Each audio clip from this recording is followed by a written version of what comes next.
All right, we've got CBS News security analyst Fran Townsend. She's joining us on the phone. Fran, I want to share a bit of information with you and with our viewers. Just hours before this attack, the French President François Hollande said that he would not be extending the state of emergency that had been in place in France beyond July 26. He said that the state of emergency that went into place just in the hours after that attack back in November of last year was not having any real or was having only limited impact on improving security. And so the question in hindsight is always 2020. Obviously, nobody could predict this. But because France was in a state of emergency, there were a lot of people that said that there were many instances where something like this could happen. Was that perhaps the right thing to do? Look, generally, I know, and let me speak to the United States, when we raise our terror alert or we issue a warning, the reason for that is there is some intelligence driving it. And so when the intelligence related to that threat subsides, whether that's an event has passed that we believe is threatened, like Euro 2016 in this case, you don't stay at that heightened alert, that level. And part of that is because what you want to do is you want to change your posture, your security posture. You want the bad guys, you want your enemies not to be able to predict what you're going to do.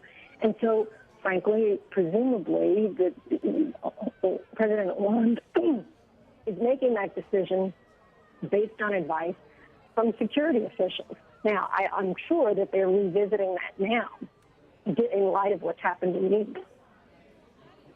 Can you tell us what has to take place now when it comes to the investigation? Are we trying to find out if he was acting alone or part of a terrorist organization? What takes place now that this has happened?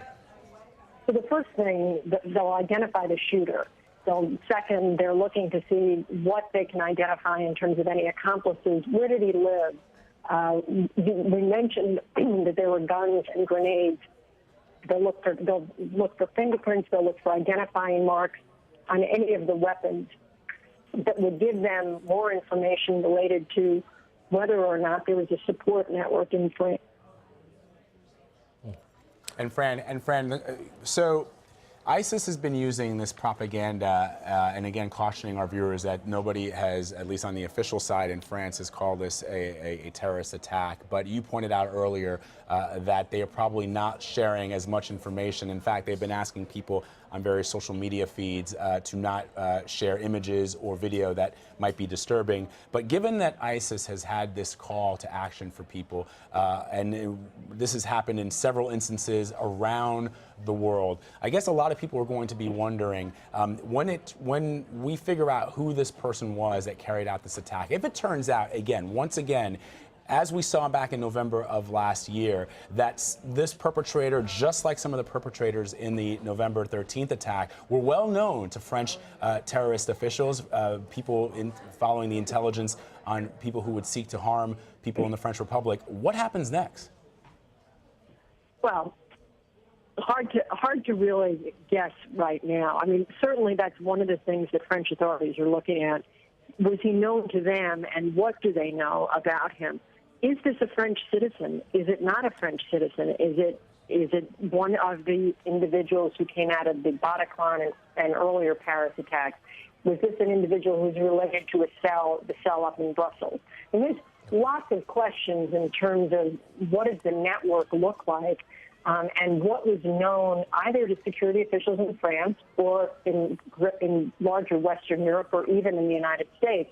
Those are all the kinds of pieces of information that they're working very hard to develop and stitch together tonight, because more importantly at the moment than what it means for the attack in Nice is there an ongoing threat? And that's what French officials need to know more than anything else, is there an ongoing threat in France, in Nice, and what can they do to disrupt that?